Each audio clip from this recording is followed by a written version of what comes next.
বন্ধুরা, শুভ সকাল, good morning. তোমরা সবাই কেমন আছো? আমি কিন্তু ভালো আছি। তো আজকে যে আছে একদম সুন্দর টাইম, আর এই দেখো আমাদের এক্সারসাইজ করা হচ্ছে। মানুষের জীবনে সব সময়ের জন্য একদম পজিটিভ থাকার দরকার। আর তোমরা সবাই কেমন আছো বলো? আমি কিন্তু ভালো আছি, আর সত্যি খুব ভালো আছি। আজকে অনেকটাই ঘুম পুরো হয়েছে, সত্যি বলছি। আর তার সাথে সাথে অনেক কিছু ঠাকুরের ভালো ভালো সব কিছু দেখেছি। যাই হোক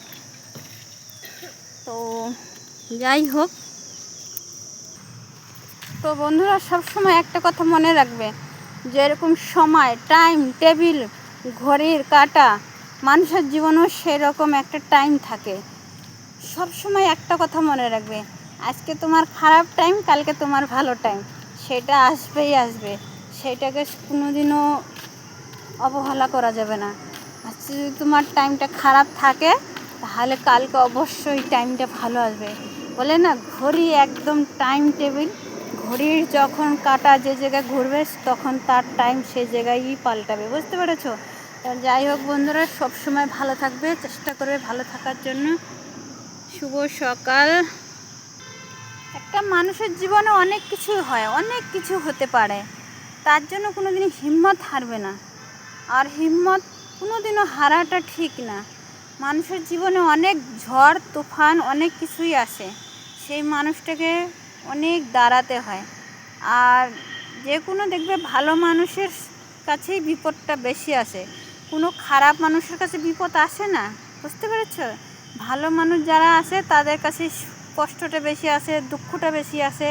আর সব সময় ওরাই সব কিছু, মানে সবাইকে সব কিছু দিয়ে দিবে, কিন্তু নিজের ভিতরে কষ্টগুলো ভোগ করে তাও সবার সামনে একদম হাসি খুশি থাকবে। এইটাই মানুষের জীবন। কিন্তু ভগবানের কাছে তারা একদম খুব খুশি থাকবে।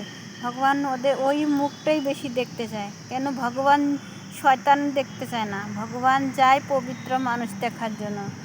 এই রকম মানুষ ভগবানের বেশি পছন্দ। বুঝতে পেরেছ? ভগবানের কোনো লোভ লালচ থাকে না, আর ভক্তরাও এমন থাকে, ওদেরও কোনো লোভ লালচ থাকে না। সব সময় একটা কথা মনে রাখবে।